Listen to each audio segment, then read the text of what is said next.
এইভাবে একবার ভোগের খিচুড়ি বানিয়ে দেখুন, ভগবান এসেও খেয়ে নেবে। আমাদের উপাসনা কেন্দ্রে সবাই নাকি আমার হাতে রান্না খাবে, তাই আজকে আমি রান্না করলাম আমার বাবামণির ভোগের খিচুড়ি। বাবামণির সকালে উপাসনা হয়েছে, এবার আমরা খিচুড়ি, পায়েস, চাটনি বানালাম। না না, আজকে রান্না কিন্তু আমি একা করিনি, আমার দাদা দিদিরাও সঙ্গে সহযোগিতা করেছে। চলো এবার রেসিপিটা দেখে নেওয়া যাক।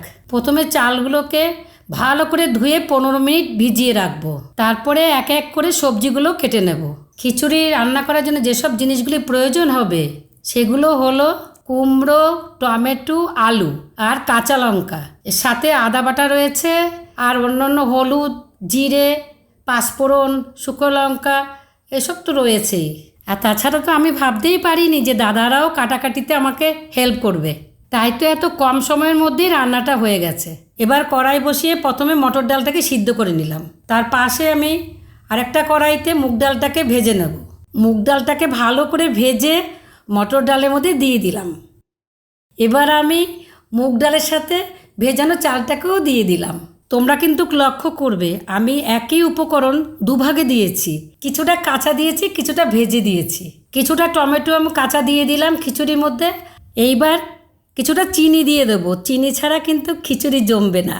এবার একটু ঘি দিয়ে দিলাম, আর কিছুটাকে আমি সিদ্ধ বসিয়ে দিয়েছি, যেমন আলু, কুমড়ো, ছোলা, আর তার মধ্যে অবশ্যই কিন্তু একটু নুন দিয়ে দেবে।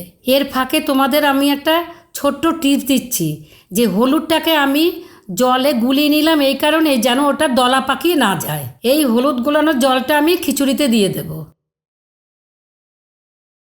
এবার আলু কুমড়োটা সিদ্ধ হলে আমি এবার খিচুড়িতে দিয়ে দেব। এবার আমি কড়াইতে তেল দিয়ে খিচুড়ির মশলাটা তৈরি করে নেব। গরম তেলের মধ্যে কিছুটা জিরে দিলাম, তার মধ্যে আদা বাটা, শুকনো লঙ্কা, গরম মশলা দিয়ে দিয়েছি। হ্যাঁ, এবার স্বাদের জন্য কিন্তু তেজপাতা দিতে ভুলবেন না।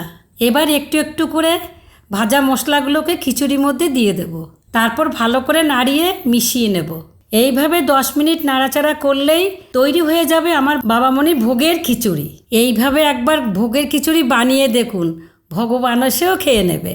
বাবামণির সকালে উপাসনা হয়েছে, এবার আমরা খিচুড়ি, পায়েস, চাটনি বানালাম, সবাই মিলে মহাপ্রসাদ পাবে। আপনারা চলে আসুন, আমাদের এই মহাযজ্ঞে যোগদান করুন।